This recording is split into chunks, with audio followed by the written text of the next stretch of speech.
Hi, and welcome to Detours, Understanding Acquired Brain Injury.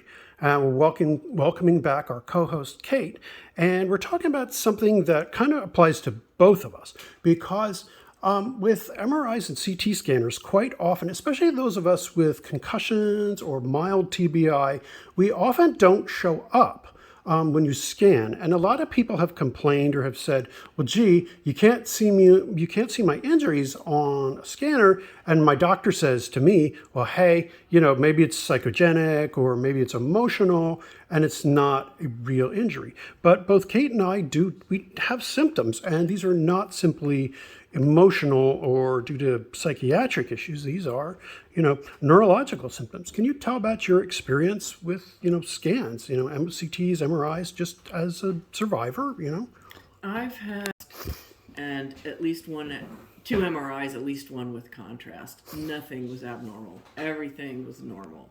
Mm-hmm. But as Mark has said so many times, the injuries, any scarring or damage they would cause, you would only see it under a microscope, which I fortunately never had a doctor tell me that it was in my head because there wasn't evidence of it on a CAT scan. Partly because before they were even aware I'd had a head injury, it was very obvious that I wasn't functioning as well.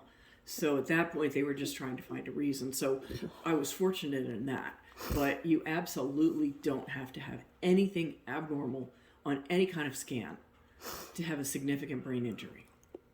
Okay. And again, stress that you do not. And you need to talk to your doctor. And if they insist that it is psychogenic or emotional or whatever, because they don't see it on a scan, it's like demand that they show you why or evidence that is required. Many of the scans, the CTs, the MRIs show, especially a T1, T2 type scan, which is traditional, is for neurosurgical emergencies. And it does not show progressive changes due to traumatic brain injury. And that is something I want to stress and to tell your physician, hey, it's like neuropsychological testing is really what shows the changes. Would you agree? Yes, and I'd like to add something else.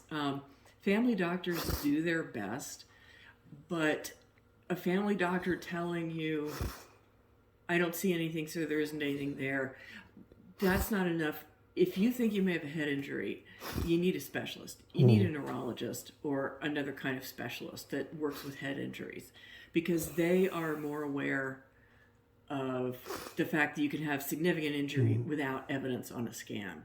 And even if there was evidence on a scan, family doctor probably doesn't really know how to treat it, who to refer you to. Right. So then I would say if you're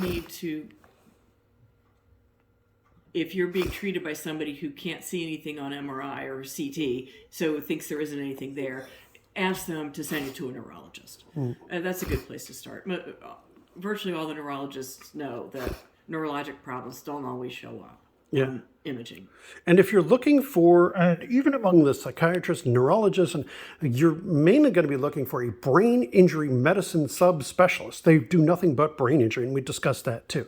Thank you so much. I appreciate that. And it was like just something I really wanted to make sure was stressed here, because I've had so many people say and feel upset and invalidated by comments from people who just don't have the background. And that's what it is. It's not knocking the physician, but it is saying they don't have the training in the background. Just because you're going to medical school doesn't mean you know everything, even though they know a lot. All right. Thank you so much. I really do appreciate it. Thank you, Kate, and see you later. Thanks. Thank you.